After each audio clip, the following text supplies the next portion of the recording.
ਦੇ ਵਿੱਚ ਮੇयर बीबा रमन और सीनियर मेयर अशोक प्रधान जी और डिप्टी मेयर मास्टर हरमंदर जी अज इन्होंने अपना कलमदान संभालना है और रस्मी तौर पर अज इन्हों दफ्तर दे विच जाके और इन्हों बधाई भी और जिहड़े कॉरपोरेशन के मामलात है अज तो बाद इन्हां दी कलम थल्ले आ जाणगे। सो जिथे इन्हों बधाई दिंदे उत्थे एक किस्म की खुशी भी है और एक किस्म की संतुष्टि भी है कि अज 53 साल बाद कांग्रेस पार्टी जिहड़ी है इस अहुदे ते फायज होगी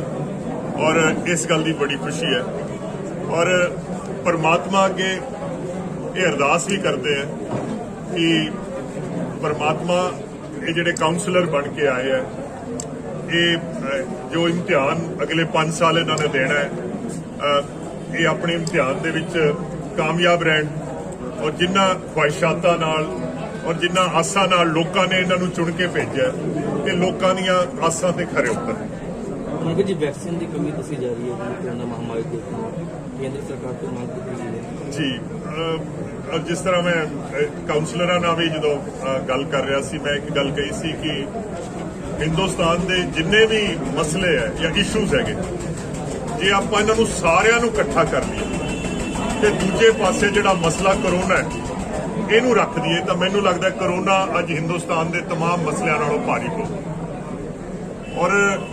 इस किस्म की महामारी जिहड़ी है इंसानी तवारीख दे विच किते सानूं देखण च नहीं मिली। और जिहड़ी दूजी लहर है ये पहली लहर नालों ज्यादा खतरनाक है। खब्बे सज्जे जिहड़े साडे लोग बीमार होए है बड़ियां कीमती जानां जिहड़ियां जाया गईयां और जिहड़ियां सरकार दियां पाबंदियां जिहड़ियां तयशुदा पाबंदियां कुछ तो लोग ही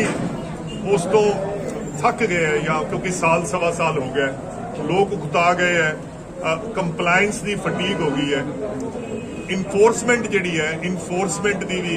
एक किस्म की फटीग हो गई है क्योंकि बंदा किन्नियां कुनूं समझावे रोज। सो इस करके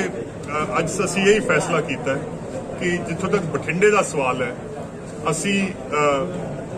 इनफोर्समेंट के लिहाज नाल भी ते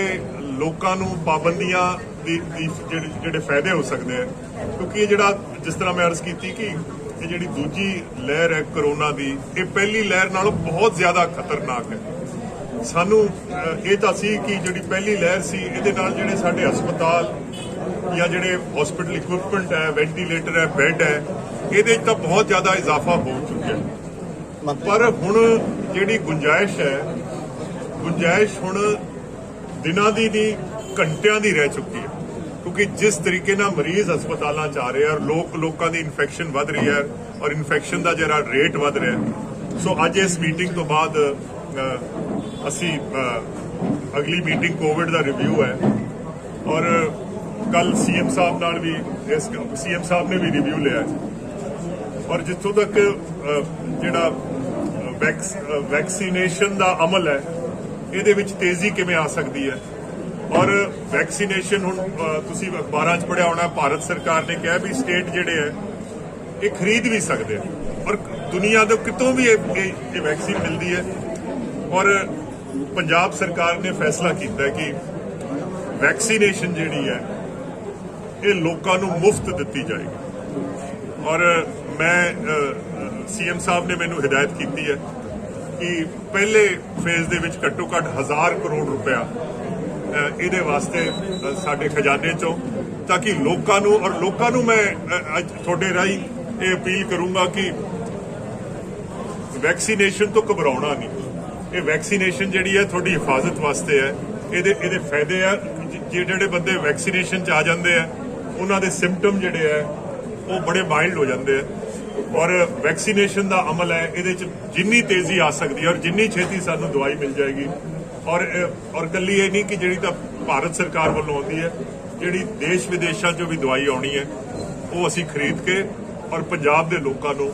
ये मुफ्त जोड़ा टीकाकरण की मुहिम जी है इनू सरअंजाम देवांगे और मैं आस करदा कि दिसंबर के महीने तक ਪੂਰਾ ਪੰਜਾਬ ਜਿਹੜਾ ਕਵਰ ਹੋਣਾ ਚਾਹੀਦਾ। ਮੈਨੂੰ ਸਮਝ ਨਹੀਂ ਆਇਆ। ਕੋਰੋਨਾ ਮਹਾਮਾਰੀ ਦੇ ਦੌਰਾਨ ਸਰਕਾਰ ਨੇ ਹਦਾਇਤ ਜਾਰੀ ਕੀਤੀ, ਪਾਬੰਦੀਆਂ ਲਾ ਦਿੱਤੀਆਂ ਗਈਆਂ ਇਕੱਠ ਤੇ, ਪਰ ਅੱਜ ਵੀ ਸਮਾਗਮ ਦੇ ਵਿੱਚ ਕਾਫੀ ਇਕੱਠ ਦੇਖਣ ਨੂੰ ਮਿਲਿਆ, ਸੋਸ਼ਲ ਡਿਸਟੈਂਸਿੰਗ ਦੇਖਣ ਨੂੰ ਸਭ ਮਿਲਿਆ। ਇਹ ਅੱਜ ਤੱਕ ਕਿਉਂਕਿ ਜੇ 43 ਕਾਉਂਸਲਰ ਹੈ ਤੇ 43 ਕਾਉਂਸਲਰਾਂ ਨੂੰ ਤਾਂ ਬੈਠਣਾ ਹੀ ਪੈਣਾ, ਕਈ ਵਾਰੀ ਉਹਨਾਂ ਦੇ ਫੈਮਿਲੀ ਦੇ ਆ ਗਏ। ਬਟ ਮੈਂ ਫੇਰ ਕਹਿਣਾ ਹੈ ਕਿ ਜਿਹੜੀਆਂ ਤੈਅਸ਼ੁਦਾ ਪਾਬੰਦੀਆਂ ਹੈ ਉਹਨਾਂ ਦੀ ਇਨਫੋਰਸਮੈਂਟ ਜਿਹੜੀ ਹੈ ਇਹ ਵੀ ਲਾਜ਼ਮੀ ਹੈ, ਔਰ ਜਿਹੜੇ ਲੋਕਾਂ ਨੂੰ ਸਮਝਾਉਣਾ ਹੈ ਕਿ ਉਹ ਕੰਪਲਾਇੰਸ ਜਿਹੜੇ ਹੈ ਕੰਪਲਾਇੰਸ ਤੋਂ ਗੁਰੇਜ਼ ਨਾ ਕਰਨ। ਆਕਸੀਜਨ ਦੀ ਕਮੀ ਹੈਗੀ ਹੈ ਜੀ, ਬਾਰਦਾਨਾ ਤੇ ਢੋਆ ਢੁਆਈ ਨਹੀਂ। ਸਭ ਜਿੱਥੋਂ ਤੱਕ ਬਾਰਦਾਨੇ ਦਾ ਸਵਾਲ ਹੈ, ਇੱਕ ਮਜਬੂਰੀ ਇਹ ਪੇਸ਼ ਆ ਗਈ ਕਿ ਇਹ ਬਾਰਦਾਨਾ ਜਿਹੜਾ ਹੈ ਇਹ ਕਲਕੱਤੇ ਤੋਂ ਜਾਂ ਬੰਗਾਲ ਤੋਂ, ਕਿਉਂਕਿ ਇਹ ਜੂਟ ਦੀ ਜਿਹੜੀ ਫਸਲ ਹੈ, ਔਰ ਕੋਰੋਨਾ ਕਰਕੇ ਕਾਰਖਾਨੇ ਬੰਦ ਸੀਗੇ, ਔਰ ਜਦੋਂ ਕਾਰਖਾਨੇ ਹੀ ਬੰਦ ਹੋ ਗਏ ਤੇ ਨਵਾਂ ਜਿਹੜਾ ਬਾਰਦਾਨਾ ਹੀ ਜਿਹੜਾ ਹੈ, ਇਸ ਕਰਕੇ ਇਹਦੇ 'ਚ ਸਾਨੂੰ ਕੋਈ ਟਾਈਮ ਲੈਗ ਜਿਹੜਾ ਹੈ। ਫਿਰ ਅਸੀਂ ਗਵਰਨਮੈਂਟ ਆਫ ਇੰਡੀਆ ਤੋਂ ਇਹ ਵੀ ਮਨਜ਼ੂਰ ਕਰਾ ਲਿਆ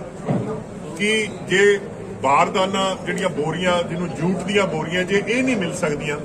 ਤਾਂ ਅਸੀਂ ਪਲਾਸਟਿਕ ਦੀਆਂ ਬੋਰੀਆਂ 'ਚ ਵੀ ਕਣਕ ਜਿਹੜੀ ਹੈ ਸਟੋਰ ਕਰ ਸਕਦੇ ਹਾਂ। ਪਰ ਇਹਦੇ 'ਚ ਮੁਸ਼ਕਿਲ ਇਹ ਪੇਸ਼ ਆਈ ਕਿ ਜਦੋਂ ਇਹ ਜਿਹੜੇ ਵੱਡੇ ਕਾਰਖਾਨੇ ਵਾਲੇ ਆ, ਜਦੋਂ ਇਹਨਾਂ ਨੂੰ ਪਤਾ ਚੱਲਿਆ ਕਿ ਪਲਾਸਟਿਕ ਦੀ ਮਨਜ਼ੂਰ ਹੋ ਗਈ ਹੈ, ਤਾਂ ਇਹਨਾਂ ਨੇ ਰੇਟ ਵਧਾਤੇ। ਪਹਿਲਾਂ 20 ਰੁਪਏ ਬੋਰੀ ਸੀ, ਫਿਰ 20 ਤੋਂ ਇਹਨਾਂ ਨੇ 27 ਕਰਤੀ, ਅਸੀਂ 27 ਤੇ ਵੀ ਖਰੀਦ ਲੀਆਂ, ਫਿਰ ਇਹ ਮੁੱਕਰ ਗਏ,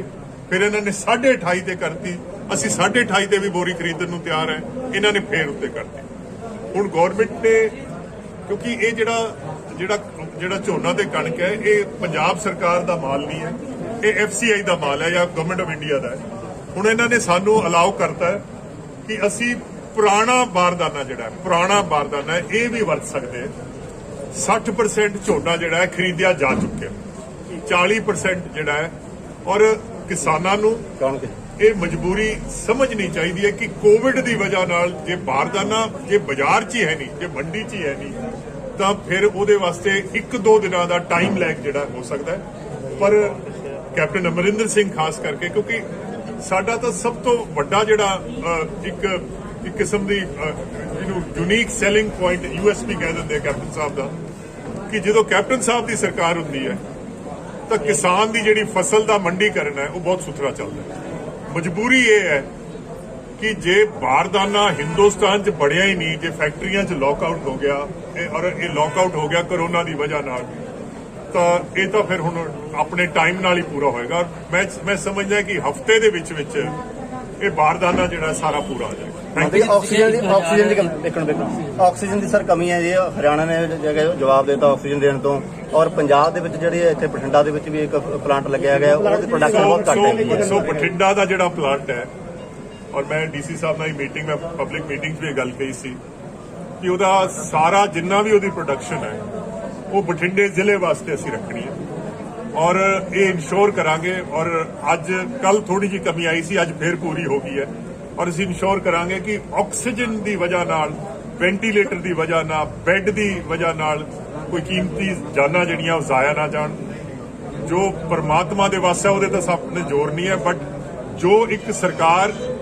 ਜਾਂ ਜੋ ਇੱਕ ਭਾਈਚਾਰਾ ਕਰ ਸਕਦਾ ਹੈ ਉਹਦੇ 'ਚ ਅਸੀਂ ਕੋਈ ਕੁਤਾਹੀ ਨਹੀਂ ਕਰਾਂਗੇ। ਥਰਮਲ ਨੂੰ ਕਟਿੰਗ ਦੇ ਉੱਤੇ 400 ਸਿਲੰਡਰ ਵਰਤੇ ਜਾ ਰਹੇ ਨੇ ਜੀ ਡੇਲੀ ਦੇ। ਕਿਹੜੇ ਸਿਲੰਡਰ ਜਿਹੜੇ ਹੈਗੇ ਨੇ 400, ਇਹਨੂੰ ਕਟਿੰਗ ਦੇ ਲਈ, ਥਰਮਲ ਦੇ ਲਈ ਤਾਂ ਡੇਲੀ 400 ਸਿਲੰਡਰ ਲੱਗ ਰਹੇ ਨੇ। ਹੁਣ ਇਸ ਵੇਲੇ ਜਿਹੜੀ ਪ੍ਰਾਇੋਰਟੀ ਹੈ ਉਹ ਹਸਪੀਟਲ ਤੇ ਮੈਡੀਕਲ ਵਾਸਤੇ ਹੋਏਗੀ, ਬਾਕੀ ਸਾਰੀ ਪ੍ਰਾਇੋਰਟੀ ਖਤਮ ਕਰ ਦਿੱਤੀ ਗਈ। ਮਨਪ੍ਰੀਤ ਜੀ 1000 ਕਰੋੜ ਰੁਪਏ ਖਰਚਣ ਦੀ ਗੱਲ ਕੀਤੀ ਕੈਪਟਨ ਸਾਹਿਬ ਵੱਲੋਂ, ਪਰ ਸੁਖਬੀਰ ਨੇ ਵੀ ਆ ਕੇ ਐਲਾਨ ਕੀਤਾ ਹੈਗਾ ਨਾ ਵੈਂਟੀਲੇਟਰ ਹੈ ਨਾ ਆਕਸੀਜਨ, ਇਹਦੀ CV ਜਾਂਚ ਹੋਣੀ ਚਾਹੀਦੀ ਹੈ, ਪੈਸਾ ਗਿਆ। ਚਲੋ ਇਹ ਤਾਂ